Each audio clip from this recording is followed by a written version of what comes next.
Hello, this is Gabby Simons. Hi, this is Franz Bignaya. And we're group three for from Professor Phillips English Composition 101. And the selection that we selected was What is Poverty by Joe Goodwin Parker. Okay. Although more than 3 decades old, what is poverty? Holds as much meaning for us today as it did when it was first written. Parker's use of description and anecdote makes this definition essay both moving and incisive. In some ways, however, Parker seems to verge on argument. This becomes especially clear as we realize that anticipating reader objections, Parker has framed a dialogue that keeps us engaged and fascinated. Okay, time out. I don't have the 75 book, so I have the passage online, but I don't have the introduction you just read. Okay, That's okay. Can someone start the first paragraph just to make sure I got it? I can do that. Okay. Okay. You asked me what is poverty. Listen Okay. to me. Here I am, dirty, smelly, and with no proper underwear on, with the stench of my rotten teeth near you. I will tell you, listen to me. Listen without pity. I cannot use your pity. Listen with understanding. Put yourself in my dirty, worn out, ill-fitting shoes and hear me. Poverty Poverty. is Go getting ahead. from a dirt and illness-stained mattress. The sheets have long since been used for diapers. Poverty is living in a smell that never leaves. This is a smell of urine, sour milk, and spoiling food, sometimes joined with a strong smell of long cooked onions. Onions are cheap. If you have smelled this smell, you did not know how it came. It is smell the outdoor privy. It is the smell of young children who cannot walk the long dark way in the night. It's the smell of the mattresses where years of accidents have happened.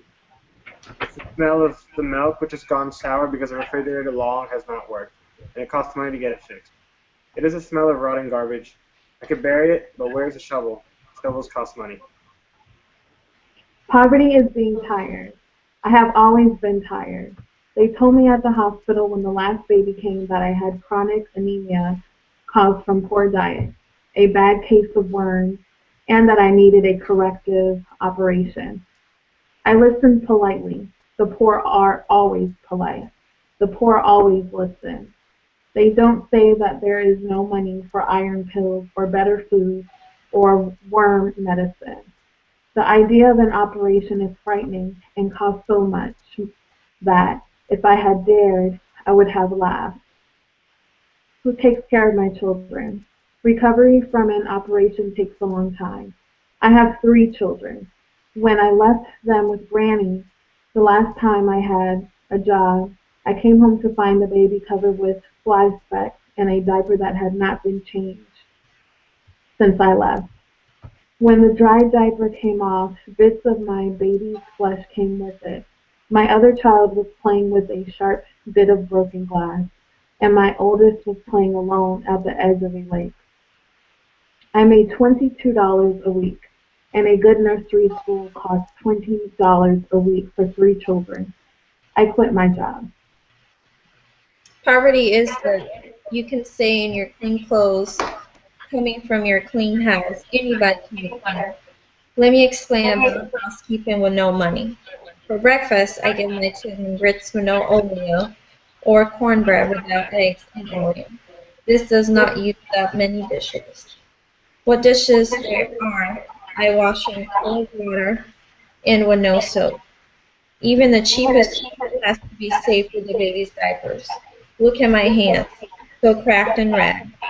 Once I saved for 2 months to buy a jar of Vaseline for my hands and the baby's diapers rash. When I had saved enough, I went to buy it. The price had gone up 2 cents. The baby and I suffered on. I have to decide every day if I can bear to put my cracked sore hands into cold water and strong soap. But you ask, why not hot water? Fuel costs money. If you have wood fire, it costs money. If you burn electricity, it costs money. Hot water is luxury. I do not have luxuries. I know you will be surprised when I tell you how young I am. I look so much older. My back has been bent over the wash tubs every day for so long. I cannot remember when I ever did anything else. Every night I washed every such my school-aged child was on and just hope her clothes will be dry by morning. Poverty is staying up all night on cold nights to watch the fire and knowing one spark on the newspaper covering the walls means your sleeping child dies in flames. In summer poverty, is watching gnats and flies devour your baby's tears when he cries. The springs are torn, and you pay so little rent you know they will never be fixed.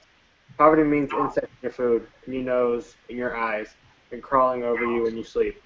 Poverty is hoping it never rains because diapers won't dry when it rains, and soon you are using newspapers. Poverty is seeing your children forever with runny noses. Paper handkerchiefs cost money, and all your rags you need for other things.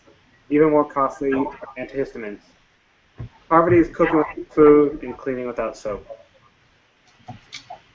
Poverty is asking for help. Have you ever had to ask for help knowing your children will suffer unless you get it? Think about asking for a loan from a relative. Is this the only way you can imagine asking for help? I will tell you how it feels. You find out where the office is that you are supposed to visit. You circle that block 4 or 5 times. Thinking of your children, you go in. Everyone is very busy. Finally, someone comes out and you tell her that you need help. That never is the person you need to see. You go see another person, and after spilling the whole shame of your poverty all over the desk between you find that this isn't the right office after all. You must repeat the whole process, and it never is any easier at the next place. You have asked for help, and after all it has to be cost. You are again told to you are told why, but you don't really hear because of the red cloud of shame and the rising cloud of fear. Poverty is it is remembering quitting school in junior high because those children had been so cruel about my clothes and my smell. The attendance speaking, my mother told him I was pregnant. I wasn't, but she thought that I could get a job and help her. I had jobs, but never long enough to learn anything. Mostly, I remember being married. I was so young then.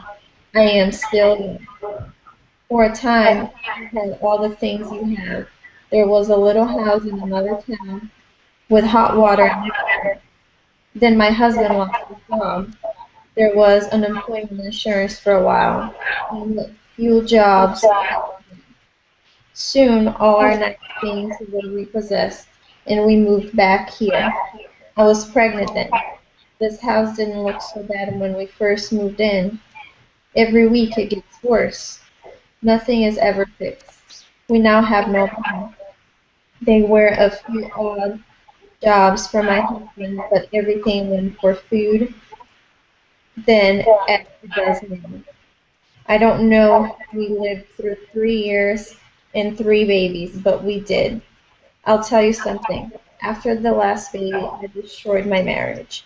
I had been a good one, but could you keep on bringing treasure in this dirt? You ever think how much it costs for any of birth control? I knew my husband was leaving the day he left, but there was no goodbyes between us. I hope he has been able to climb out of his mess somewhere. He never could cope with us to drag him down. That's when I asked for help. When I got it, you know how much it was? It was and is $78 a month for the four of us. That is all I ever can get. I know there is no soap, no needles and thread, no hot water, no aspirin, no warm medicine, no hand cream, no shampoo. None of these things forever and ever and ever. But you can see clearly I pay $20 a month rent, and most of the rest goes for food, for grits and cornmeal, and rice and milk and beans. I try my best to use only the minimum electricity. If I use more, there's that much less for food. Poverty is looking into a black future. Your children won't play with my boys. They will turn to the other boys who steal to get what they want. I can already see them behind the bars of the prison instead of behind the bars of my poverty, or they will turn to the freedom of alcohol or drugs and find themselves enslaved. My daughter, at best, there's her a life like mine. But to say, but you say to me, there are schools. Yes, there are schools. My children have no extra books, no magazines, no extra pencils or crayons or paper, and most important of all, they do not have help. They have worms, they have infections, they have pink eye all summer. They do not sleep well on the floor with me in my one bed. They do not suffer from hunger. My $78 keeps us alive, but they do suffer from malnutrition. Oh yes, I do remember what I was taught about health in school. It doesn't do much good. In some places, there's a surplus commodities program. Not here. The country said it costs too much. There's a school lunch program, but I have two children who will already be damaged by the time they get to school. But you say to me, there are health clinics. Yes, there are health clinics, and they are in the town. I live out here 8 miles from town. I can walk that far, even if it is 16 miles both ways. But can my little children? My neighbor will take me when he goes, but he expects to get paid one way or another. I bet you know my neighbor. He is a large man who spends his time at the gas station, the barber shop, and the corner store complaining about the government on spending money on the immoral mothers of illegitimate children. Poverty is an asset that drips on pride until all pride is worn away. Poverty is a chisel that chips on honor until honor is worn away. Some of you say that you would do something in my situation, and maybe you would, for the first week or for the first month, but for year after year after year. Even the poor can dream. A dream of a time when there is money. Money is for the right kinds of food, for warm medicine, for iron pills, for toothbrushes, for hand cream, for hammering the nails in a bit of screening, for a shovel, for a bit of paint, for some sheeting, for needles and thread, money to pay and money for a trip to town, and oh, money for hot water and money for soap. A dream of when asking for help does not eat away the last of the pride. When the office you visit is as nice as the office of other governmental agencies, when there are enough workers to help you quickly, when workers do not quit and feed in despair, when you have to tell your story to only one person and that person can send you for other help and you don't have to prove your poverty over and over and over again. I have come out to my despair to tell you this. Remember, I do not come from another place or another time. Others like me are all around you. Look at us, an angry heart, anger that will help you and help me, anger that will let you tell of me. The poor are always silent. Can you be silent too? This essay almost had me in tears. I I'm know, like it's so sad. but it's true, you know, and sometimes we don't see that.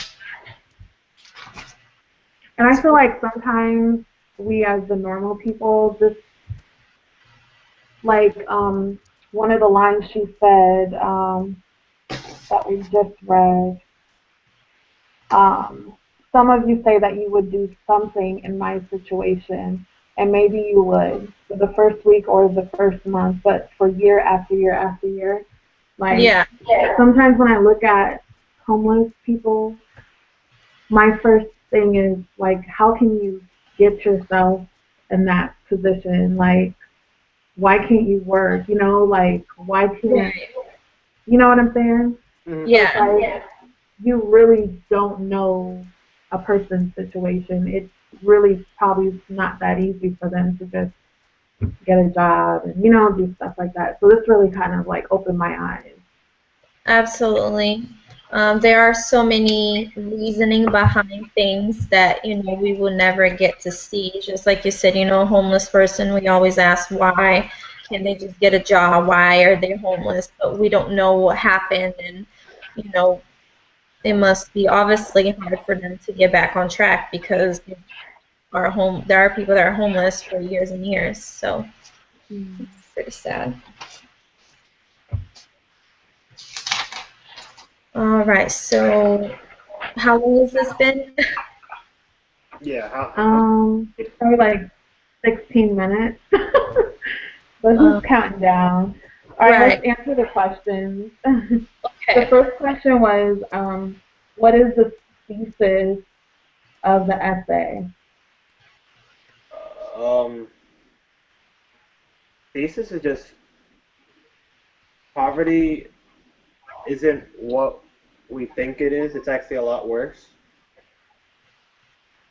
It's not just not having, uh, I guess, luxuries. It's also not having like stuff that you need, necessities for living. Yeah, I agree. I think, like when she said poverty, some people think, oh, well, they're just poor or whatever. But she goes into details and really saying what poverty really means. So, Yeah, I think the thesis basically sums up what you both stated. Um, it's just, I don't know. It's like really looking into life behind, a lifestyle behind poverty. right. Um, so I think the author really wanted us to get the full image of what it's really like to be poor, really. Yeah, like she really gives like vivid examples and, really makes you feel her pain. So,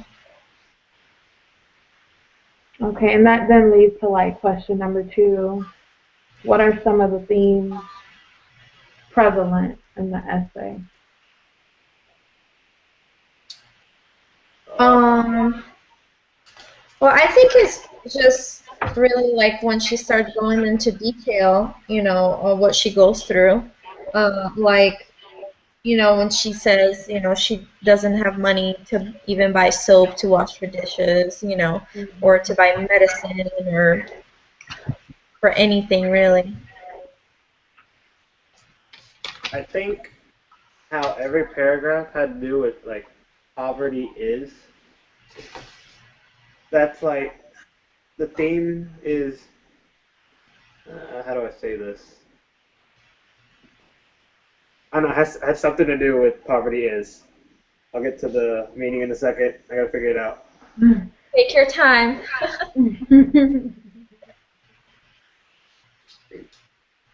Just this thing up.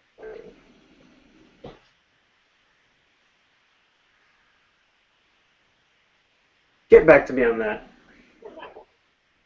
Okay, I think what you're trying to say is like it gives examples of what poverty is really is. I know I'm like kind of repeating myself. Like for the say for example for paragraph two, when she's describing the mattress, she says that poverty is getting up every morning from a dirt and illness stained mattress.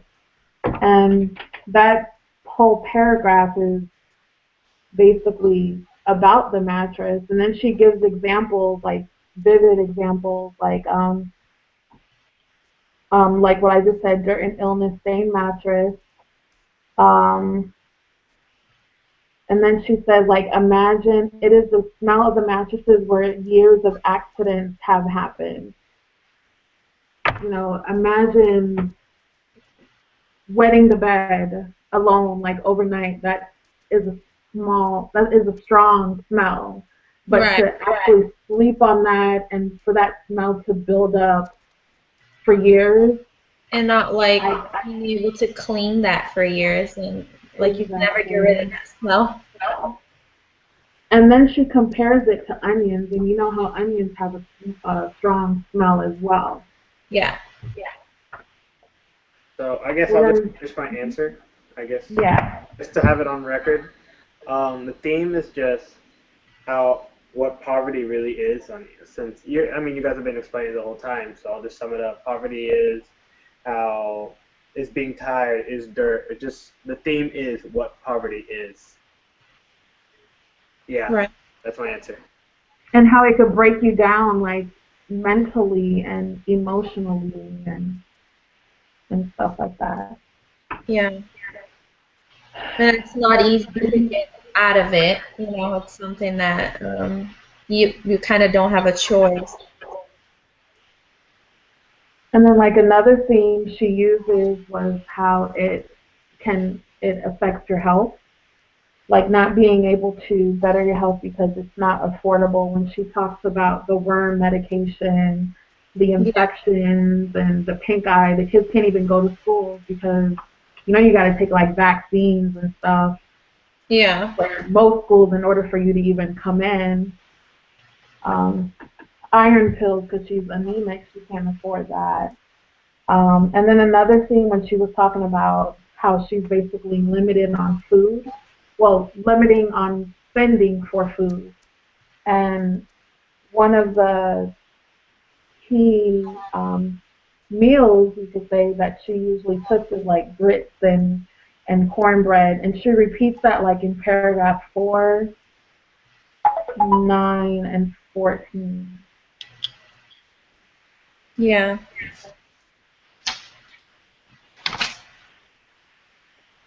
Okay.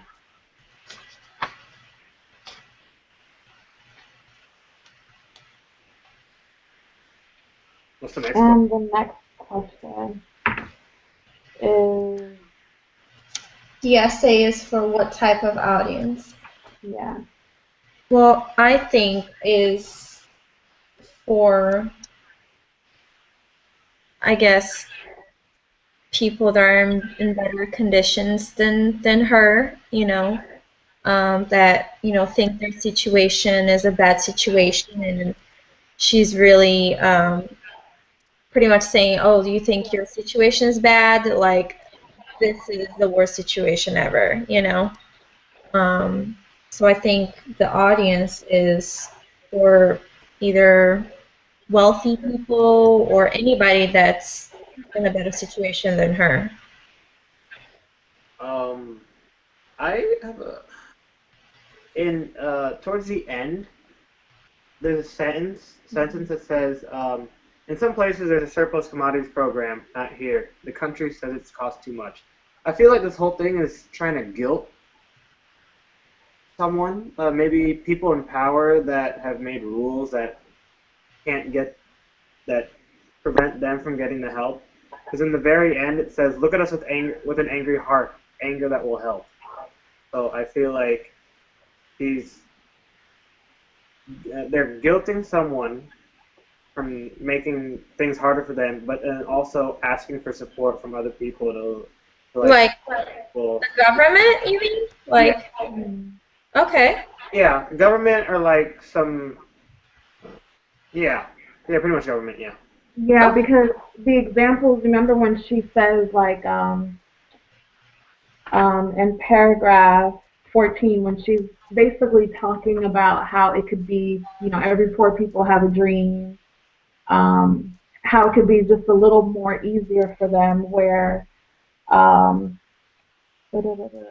when the office you visit is as nice as the offices of other governmental agencies, when there are enough workers to help you quickly, when workers do not quit in defeat and despair, when you have to tell your story to only one person. Because remember, like towards the beginning, this probably starts off um, in paragraph 9. Oh, when she starts off in paragraph 7 about asking for help, she has to basically give her whole spill on why she needs the assistance, and then come to find out the person essay to, they can't even help her. Then they have to direct her to someone else, and then she has to restate, her situation. So yeah, maybe it really is the government also who she's trying to aim for, because the neighbor, the fat lip neighbor that she was talking about, he he was saying that line he said. You guys know what I'm talking about. Hold what on. the neighbor said about how's my She didn't mention her neighbor. I'm trying to read that line. Oh,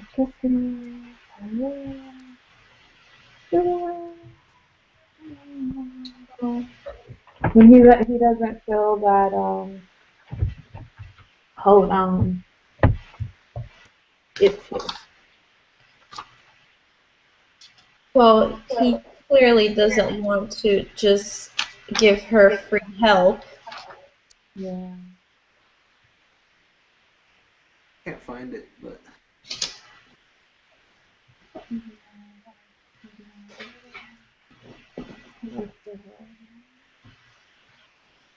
I don't know. He was just basically saying, um,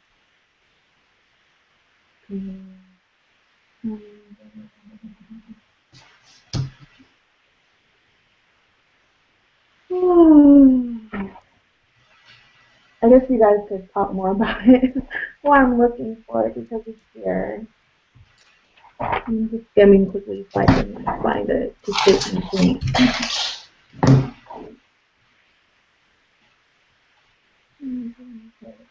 Oh, Well, anyways, he just, I don't know, I guess he's not all for people kind of, or he feels as though certain people take advantage of the like government assistance based on, what he said, and I still can't find it. But, and then she gives us basically like a cry for help, like at the end, the last paragraph that Prince was referring to. Um, Others like me are all around you. Look at us with an angry heart, anger that will help you help me, anger that will let you tell of me. The poor are always silent. Can you be silent too? Um, so I feel like that she's reaching out to like the general public, people who are not in her situation. yeah, that makes. All right. What imagery does the author use to keep the essay uh, interesting? there's imagery everywhere. It's literally everywhere. Uh, I mean, no proper underwear, illness-stained mattresses. I think like when she described like what was it? She came home to find her baby's diaper like it hasn't been changed all day, and when she went to take it off, yeah, she could actually some of the skin came out. That's like pretty like vivid Yeah. um, examples that could like create the scenario in your head. Yeah. When I'm looking up imagery, I like for imagery based on my search of trying to understand, um, like if like the sense of smell, um, the sense of feeling, um, and like visual imagery. So what you guys described as like visual imagery, the sense of smell could be like the mattress, the smell of the mattress. Um, Paragraph 4, there is an example of the sense of feeling, um, like the sufferance of the baby, and her, because she had cracked hands, cracked and red hands, and she couldn't afford to buy the Vaseline to help with that and the baby's rash. Um, so yeah, there was a lot of different type of imagery that the author Um, used. there was also she said poverty is seeing your children forever with runny noses. Mm. That was another one. And for question number 5, what techniques does the author use to help a general reader or audience relate to the essay? Um, I thought we just answered that, no? Yeah, I mean, it kind of relates. I mean, yeah, imagery and then the repetition of how he says poverty is. It gives it like a it feels stronger, and then just by I don't know I can't remember what kind of what they call that when you repeat it. I don't know, maybe it's just repetition. I don't know.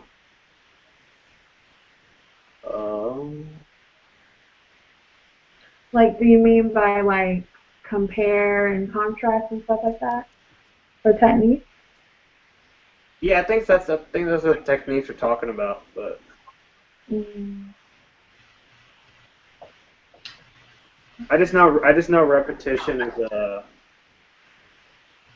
some sort of is repetition. one of If you're them. repeating it, it has an effect on your audience. I don't know. I hated English. I hate English.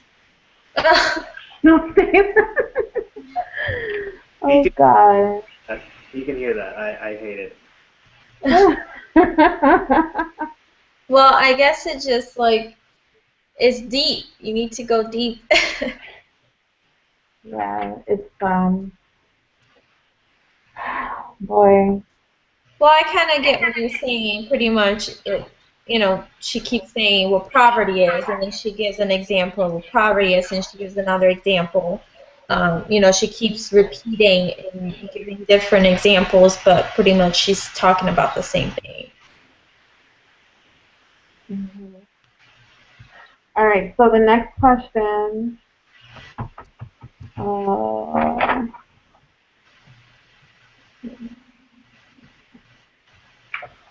oh, let me see what the next question is. Okay, what kinds of descriptive language stands out? We kind of named some of them. Let's find something else that like really stands out. Um, That paints a picture for us. well, one thing I think that stands out is she keeps talking about not having soap. Mm, She said it like 3 or 4 times. Let's see. a descriptive line. Poverty means insects and your food and your nose and your eyes and crawling over you when you sleep. That is so nasty. That's so disgusting.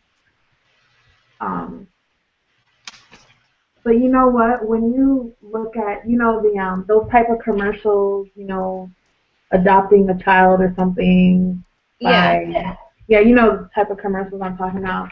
And yeah, then like usually the child is like just in their worst. Um, they're just in their worst, yeah, and there's like flies Going? over them, and then when they're eating, there's flies over the food and stuff like that. yeah. So that's kind of nasty. Hey, Hi, how are you? My name's Alicia. hey, I'm Ann Lee. I'm friends. Gabby. Me too. So we had basically read the essay. We took turns in reading the essay. Okay. And then we were going through the questions. Um, uh, so we went over like question one, like with the thesis of the essay. Basically just describing what actual poverty is. Okay. And like almost each paragraph it just gives different examples. Um, question two, we went over the themes. Um, and also we talked about like what type of audience the author was referring to. Mhm. Um, we all kind of agree that it was like the government she was talking to, and also, like people who are not poor, the Right. Yeah, and there's um, just yeah. yeah. Um, And then we went over the different imageries um, and gave examples about that. And we talked about techniques, Mhm. which the primary technique we discussed was the repetition because Okay. it keeps, you know, going back to poverty and. Right. Yeah. Mhm. Um, and then are we're just going over the descriptive language. Okay.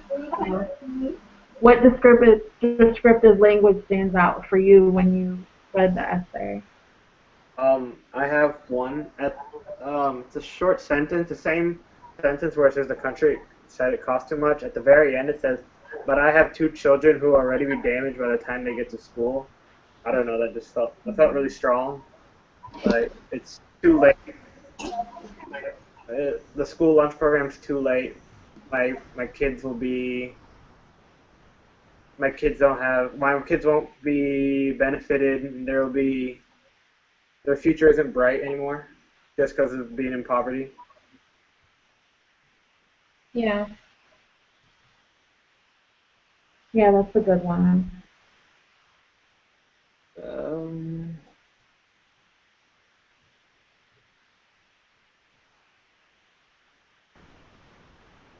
What is the next question?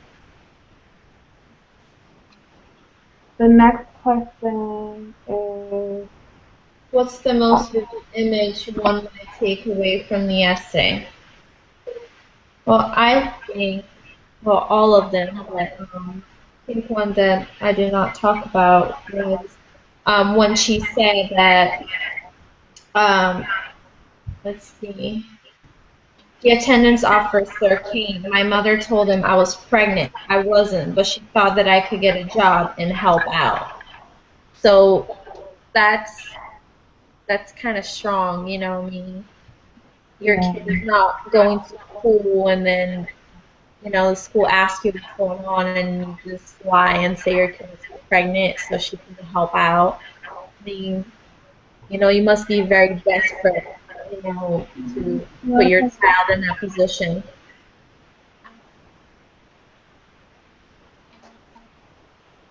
yeah. Another thing that stuck out for me was like paragraph 10. She basically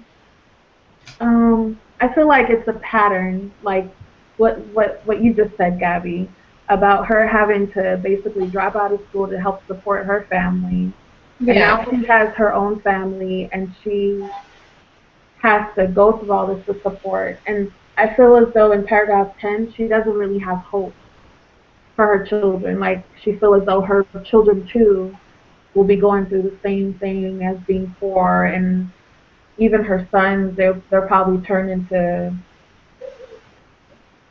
crime just to try to, survive. And she basically said her daughter will just be another her. Um, yeah, I that's agree. really sad. Definitely has no hope that like things will get better or have any positive, you know, hopes for her children when they grow up. She pretty much accepted poverty and she Mhm. believes that that's all there's going to be for her family. How about you, Alicia? Like, I think poverty is a horrible thing to live in. I mean, it's hard to like wake up every morning and like just trying to figure out like what to do, how to make money, and how to survive in poverty.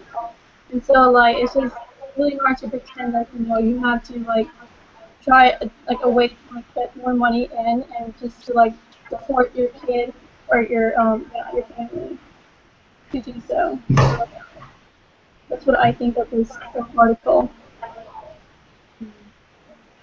this how about you? article kind of like it changes my perspective.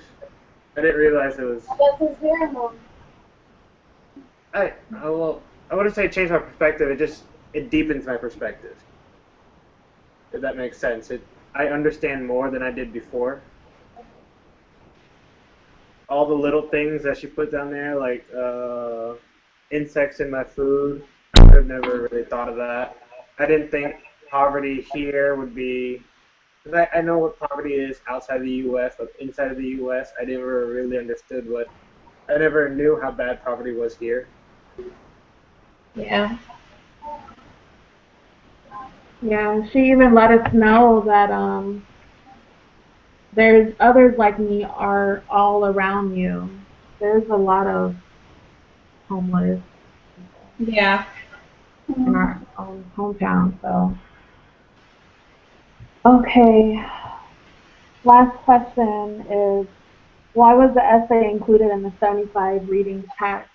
Like, if you notice, the essays we've read are all about wanting some type of positive change. Like, like the global warming. Um, you have this, and then what was some of the essays? Um, What was the question again? Why um, was the essay included in the 75 reading text? Oh, okay. Why was this essay included on the book? Oh, okay. it's either change or to make awareness. Um, Yeah. Mm-hmm. that's just the theme I'm getting from majority of the essays we've read. Hmm. Right. Yeah, I think, yeah, like you said, there are most of the essays are, changes and awareness, and I think most of them it's like true stories. It's like Mhm. true life stories that happen and you can relate and you can learn. So A lot of the ones that I've noticed when I read it, I always end up questioning myself, like, how would I be if I lived in this? Like, for example, poverty. How could I live in this? And I always have questions that I would never thought of until after Mhm. reading the passages. So I think that's why. Mhm. yeah, it just gets you involved in the story. It's like a life lesson, pretty much. Like it's just how to survive in like some sort of situation or how people experience their situation, how to like fix it, and yeah, I think that's what I read. Like how to survive. Okay. Okay, guys, we kind of did more than what we expected to do for our 30 minutes we were trying to read. But this essay was very engaging, and um, it just made it made me change my, ignorance in a way. Hmm. It really did make me change my ignorance, not in a way, but just a different perspective, you know. All right, guys, it's been a pleasure. I Okay. Bye. Good night. Oh, I Thanks have for a question coming. for you guys. yes. Yeah. The recording. Oh yeah, what's gonna happen with the recording? Oh, I have to send something to Dr. Phillips so he could review it, so we could all get credit. Okay. Do you want to stop the recording so I can go into my question, or would that matter? Yeah, I'll stop it. Okay. All right. Bye. See you soon, Dr. Phillips. I, like I said.